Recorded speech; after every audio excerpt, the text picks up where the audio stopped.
Hello friends, welcome to our new vlog. आज आम्ही जात आहोत अजिंक्यच्या लग्नाची खरेदी करण्यासाठी. आम्ही आलो आहोत लातूर येथील अलका साडी सेंटरला. तिथे आम्ही थर्ड फ्लोअरला लिफ्टमध्ये जात होतो, पण वरती गेल्यावर आम्हाला कळालं की तिथे साड्या दाखवण्यासाठी कोणीच नव्हतं.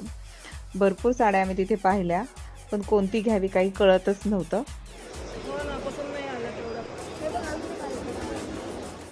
दिशाचा विचार करायली मम्मी ही तुम्ही. साडी आता घेते मी, ज्याने की मीही घालू शकते. आम्ही एवढ्या साड्यांमधून या 2 साड्या सिलेक्ट केल्या, पण नंतर काय झालं, आम्हाला तिसरीच साडी आवडली.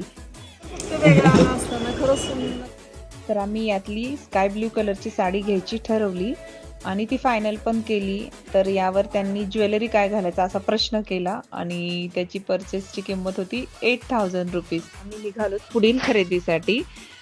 उशीर झाल्यामुळे खूप भूक लागली होती. आम्ही टाइमपाससाठी शेंगदाणे घेतले होते खायला आणि मुन्नाताईला त्यांच्या साडीवरती मॅचिंग कुर्ता हवा होता.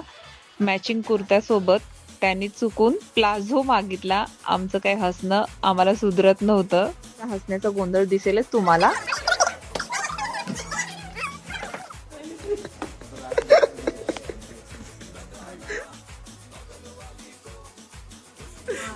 लाल झालेले आहेत. माणूस कुर्ता खाली प्लाझो घालून ते तिथं हसणंच चालू आहे तिचं. हा का हा दोन्ही बी अजून खूप पोट दुखलं आणि भूक तर लागलीच होती. दिशाला तर काहीच कळत नव्हतं काय करावं काही नाही. आणि पार्थनी तर लिमिटच क्रॉस केली. 12,000चा ड्रेस घेतला. स्टॅच्यूला बघून तर खूप हसलो, कारण स्टॅच्यूला बघून कुणी हसत नाही, पण याचं मागचं कारण आम्ही सांगू शकत नाही, कारण ते कारण मुन्नाताईलाच माहिती आहे. आणि आमची खरेदी झालेली आहे आणि आता आम्ही निघालोत घरी जायला. आणि रात्रीचे 11:30 वाजले होते. खूप उशीर झाला होता आणि खूप कंटाळाही आला होता. आणि शेवटी आम्ही घरी पोहोचलो. आता नक्की दुसऱ्या ब्लॉगमध्ये भेटूया. बाय.